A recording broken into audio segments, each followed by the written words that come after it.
Olá, muito boa noite, seja bem-vindo, seja bem-vinda a mais um Tá na Web, o programa que te deixa por dentro dos assuntos mais falados na internet e também mais pesquisados no Google.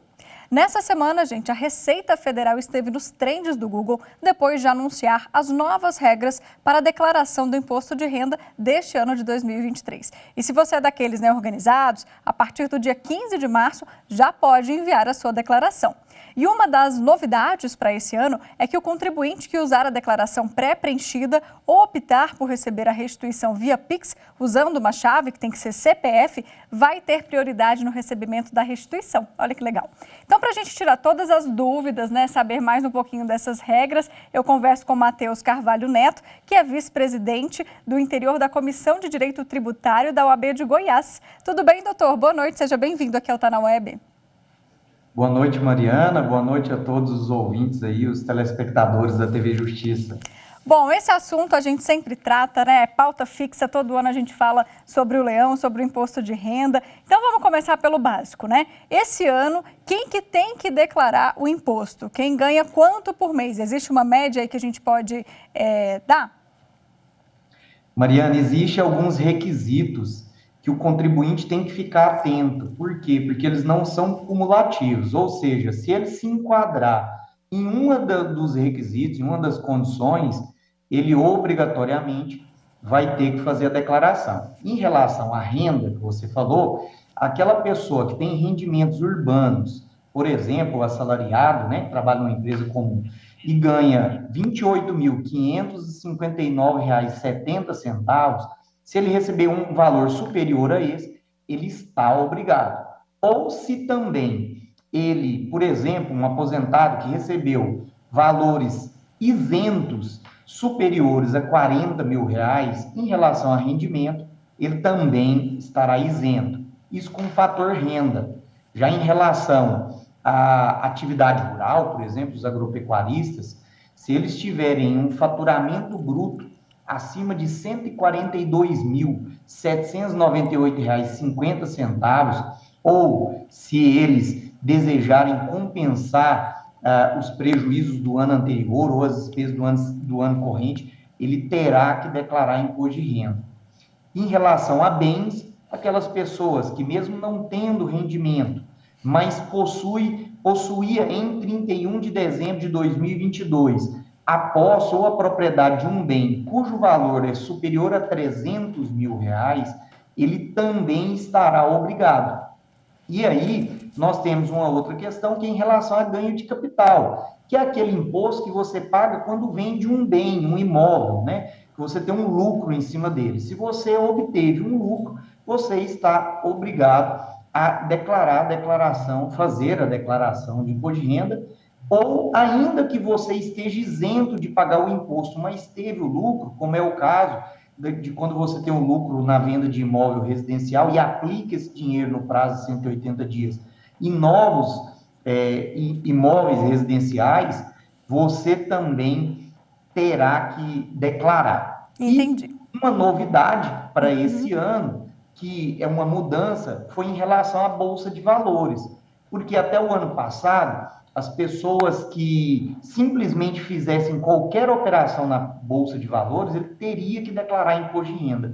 Este ano, não. Este ano, ele pode, mesmo que ele tenha declarado, mas se ele não alienou essas ações em valor superior a R$ 40 mil, ele não precisa declarar. Ou seja, o ano passado, não. Qualquer valor que ele alienasse, ele estava obrigado. Agora tem essa novidade, ou seja, até R$ 40 mil, se ele alienar, ele não precisa declarar. Porém, se até R$ 40 mil ele fizer uma alienação e obtiver ganho líquido nessa alienação, ele está sujeito à declaração de imposto de renda. E, por fim, aquelas pessoas que estavam no exterior, residiam lá definitivamente, e voltou ao Brasil até 31 de dezembro na condição de residente e passou a ter esse status, ele está obrigado a fazer a declaração do imposto de renda. Agora, doutor Matheus, sobre essa novidade aí do PIX, né, restituição que vai ter uma prioridade, claro que respeitando as outras prioridades que a gente sabe por lei, né, como, por exemplo, a idade, conta um pouquinho como é que vai funcionar isso. Na hora que você preencher lá tudo, no final vai ter a opção de colocar o PIX no lugar de colocar a conta bancária, que normalmente a gente está acostumado a fazer isso. É dessa forma que vai funcionar? Justamente. E é importante lembrar o contribuinte, Mariana, que o PIX só vale a chave do CPF e tem que ser o CPF do declarante. Você não pode pôr uma chave PIX de um CPF de outra pessoa. Por exemplo, vou colocar da minha esposa. Não adianta. Tem que ser uma chave PIX vinculada ao CPF do declarante. Essas pessoas que declararem colocar isso, e é a opção onde é no mesmo, igual você falou, é no mesmo local onde a pessoa colocava os dados bancários. Ele vai estar na lista de prioridade de recebimento da Receita Federal. Entendi. Bom, então é vantajoso a gente dar então o PIX lá no finalzinho no lugar da conta. Agora, em relação, doutor, à questão da declaração simplificada ou declaração completa e também a pré-preenchida, né, que já vem ali com aquela facilidade de você não precisar declarar tudo novamente. Quais são os pontos de atenção que a gente tem que ter aqui, principalmente para quem vai fazer sozinho, né, não contrata ninguém e, enfim, acaba ficando até com receio, né, de onde colocar, qual dado colocar. Quais são as dicas que a gente pode dar em relação à pré-preenchida, à simplificada e à completa?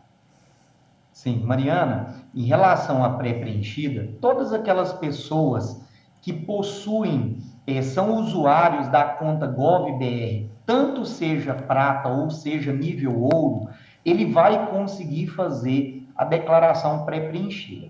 Porém, a atenção que ele tem que ter é que, em que pese essa declaração pré-preenchida ser uma grande facilidade, e é isso que a Receita busca, ou seja, facilitar para o contribuinte fazer a sua própria declaração, a da esposa, do filho, às vezes, ele tem que tomar cuidado, porque a responsabilidade pela conferência desses dados é do contribuinte. Então, vamos imaginar uma situação. Eu vou fazer a declaração pré-preenchida.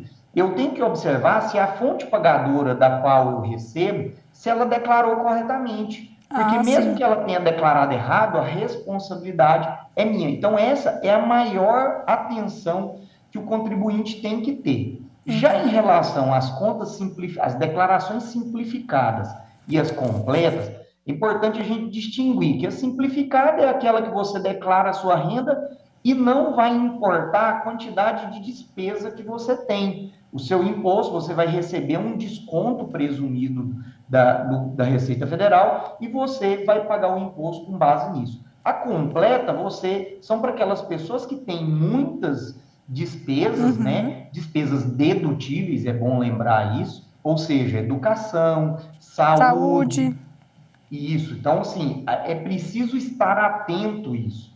Então, o contribuinte ele vai precisar fazer a comparação. E o próprio programa, ele faz essa comparação. Tanto o programa como a pré-preenchida, se ele declarar lá as despesas dele, ele vai mostrar para ele quanto que seria a restituição ou o valor a pagar no modelo simplificado ou no modelo completo. Agora, eu gosto sempre de alertar os contribuintes.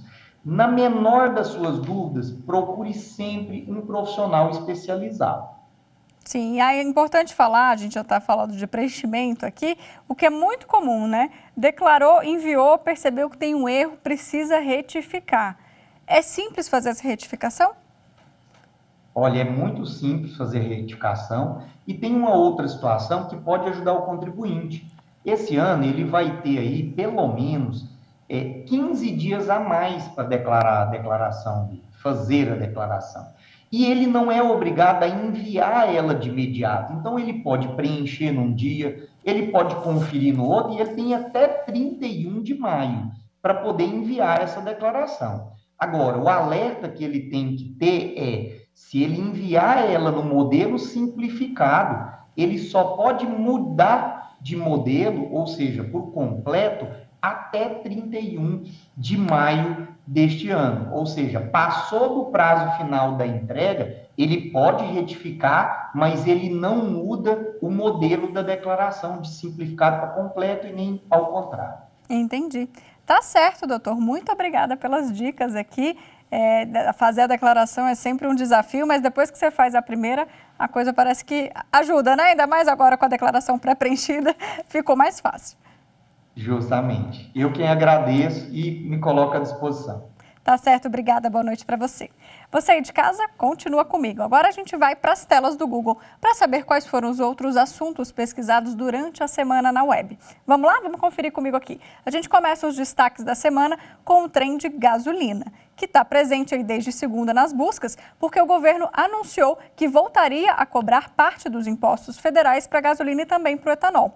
O PIS e a COFINS não eram cobrados, né, desde maio do ano passado e por isso a gente sentiu uma redução aí no valor dos combustíveis diretamente nas bombas. E aí esses impostos voltaram a partir de hoje e nos postos a gente já viu reajuste direto na bomba. Então, reajuste no mínimo de 47 centavos no litro da gasolina e de 2 centavos no litro do álcool. Próximo assunto, seguindo aqui com os destaques, a gente tem o ProUni, porque até sexta-feira as inscrições para o programa estão abertas. O ProUni é aquele programa, né, para quem busca cursar a primeira graduação em nível superior. E aí no portal do MEC tem todos os pré-requisitos, você pode conferir. Nessa edição, ao todo, são mais de 209 mil bolsas integrais, e 78 mil parciais, ou seja, 50%, né, de desconto. A previsão do Ministério da Educação é que o resultado da primeira chamada seja divulgado já agora, no dia 7 de março. Agora, um outro assunto, dessa vez com mais de 1 milhão de pesquisas, valores a receber. Lembra que o Banco Central abriu aí uma consulta, né, para a gente checar se tinha algum dinheiro esquecido nas instituições financeiras? Então, agora o BC reabriu essa possibilidade, porque aí há cerca de 6 bilhões de reais para serem devolvidos para 38 milhões de pessoas e 2 empresas. Já anota aí o site para você consultar, tá? Se você tem direito. valoresareceber.bcb.gov.br. E por falar em dinheiro, eu encerro aqui o giro dos trends com a busca que tem o Correios, né, como nome aí, porque eles estão fazendo parte do Feirão Serasa Limpa Nome. O que é isso? É um mutirão para negociar dívidas com descontos de até 99%, que dura aí até o final do mês, até 31 de março. Além do site da campanha do 0800, você também consegue negociar direto na agência dos Correios. E por isso o nome dos Correios veio parar aqui nos trends. Bom, é isso. Agora para o primeiro bloco, a gente faz uma rápida pausa e eu volto já já com mais informações. Eu te espero, não saia daí.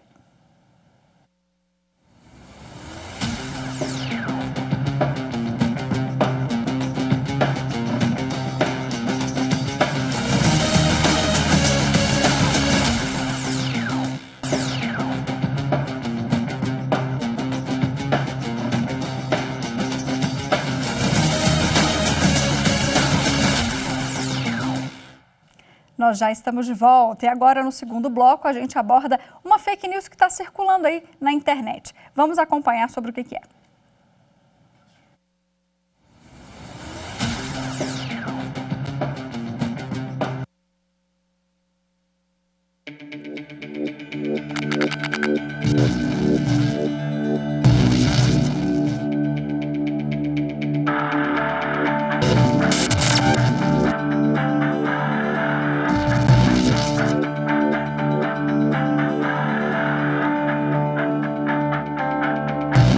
Existem fake news circulando na internet sobre a vacina da Covid-19.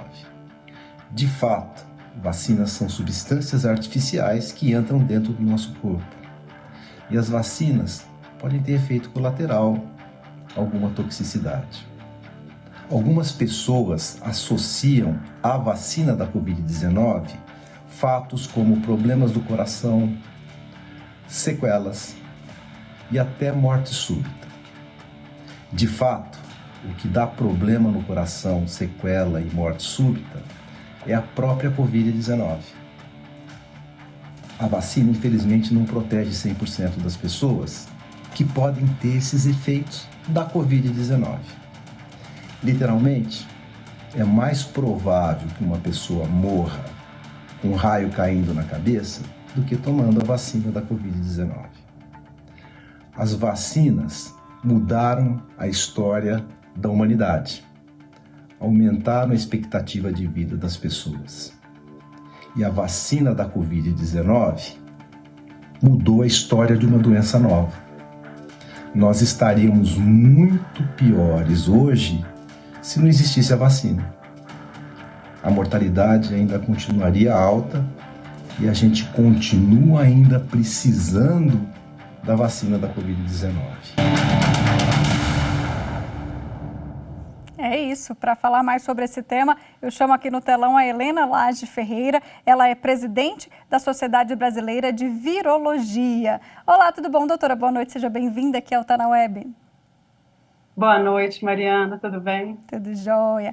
Bom, vamos falar um pouquinho mais, então, sobre essa fake news. É engraçado, eu estava até comentando aqui nos bastidores, doutora, que a gente não estava vendo tantas fake news, e aí foi só surgir a vacina bivalente que elas voltaram a povoar a internet e as redes sociais, né? Então, é o nosso trabalho aqui desmentir essas fake news e fazer com que a população receba essa informação verdadeira. Então, vamos falar um pouquinho sobre essa específica que alegava, né, que a vacina da Covid poderia danificar órgãos, né, como coração, cérebro, tecido reprodutivo, pulmão. A Anvisa, inclusive, se pronunciou sobre isso, né? Não existe essa história, isso é fake news.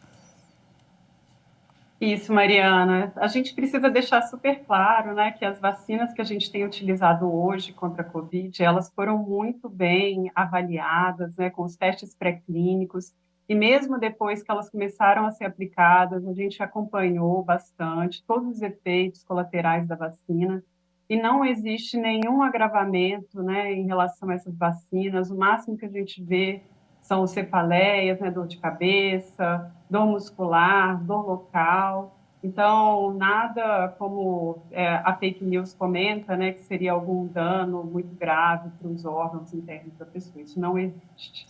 Vamos explicar então a diferença, né, dessa nova vacina que começou a ser aplicada no Brasil nessa semana para a vacina que a gente tomou, né, no ano passado, enfim, que foi a primeira leva de vacinas que chegou aqui no Brasil. Qual que é a principal diferença entre elas, doutora? Bom, essa vacina que a gente utiliza, né, ela é a vacina agora sendo aplicada, é a vacina bivalente. Então, ela vai ter um código genético de uma vacina mais próxima, um RNA mensageiro mais próximo do vírus atual que tem circulado e causado problema.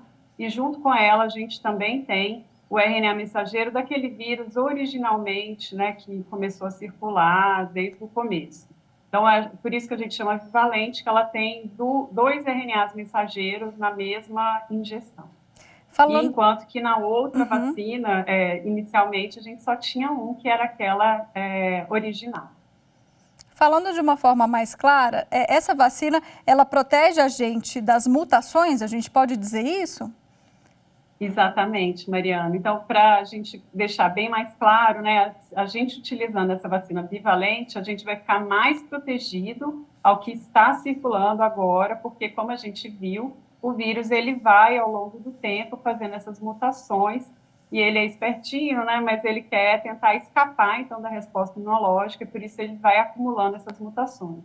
E aí, com essa vacina nova, ela é mais próxima a esse vírus diferente que a gente tem agora do que aquele originalmente descoberto em 2020. E até agora, como é que está? 2019.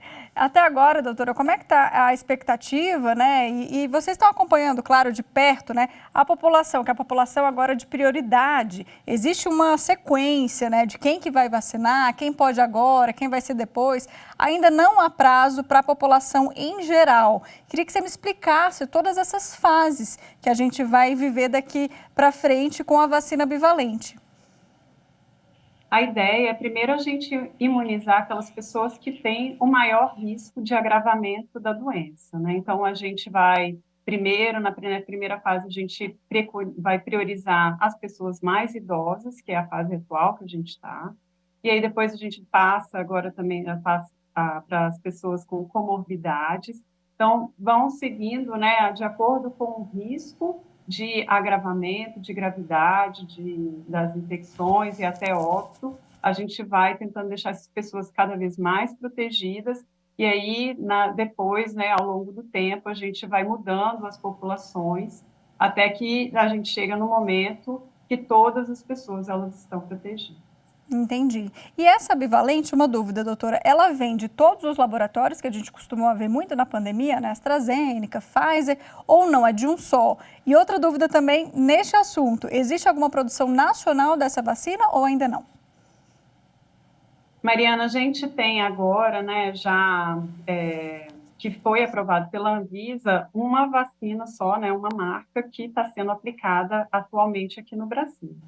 No Brasil, a gente tem alguns estudos clínicos de vacinas nacionais sendo desenvolvidas, mas essas ainda, né, estão em fases clínicas, né, ainda não foram completamente. Desculpa, tem a Coronavac, né, que é uma vacina que é produzida aqui no Brasil, mas, né, a gente falando de outras vacinas que foram desenvolvidas ao longo do tempo da pandemia, elas ainda também não estão sendo aplicadas de uma forma rotineira, mas em testes clínicos. Então, basicamente, só existe uma de um laboratório específico que é a que está sendo distribuída no Brasil hoje, a bivalente, no caso. Bivalente, sim. Entendi. Isso. A gente também vai precisar de dose de reforço, a gente já sabe disso ou não? Mesmo sendo da bivalente, qual que é a expectativa para os próximos meses ou até anos, né? Se já existe algum cenário em relação a isso?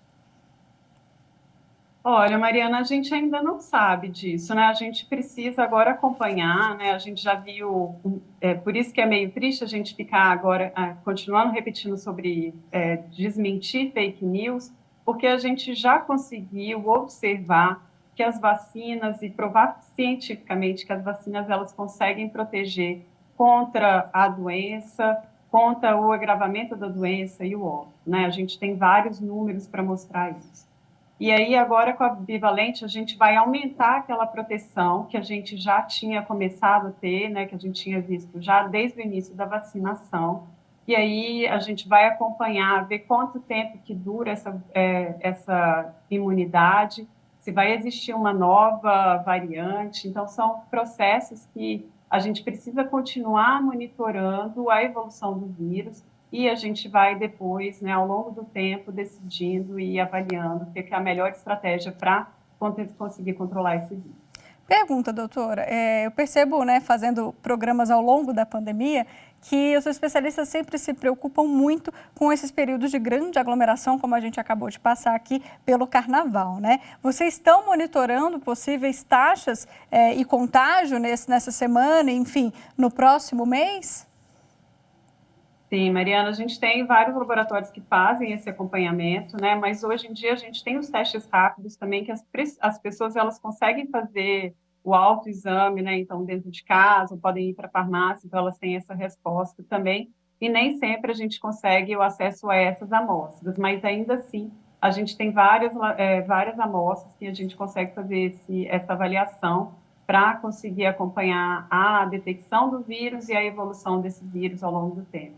E com certeza com o carnaval a gente teve aglomeração e o vírus ele já estava vindo num aumento de taxa de infecção e aí com o carnaval a gente vê esse aumento também de novo de taxa de infecção.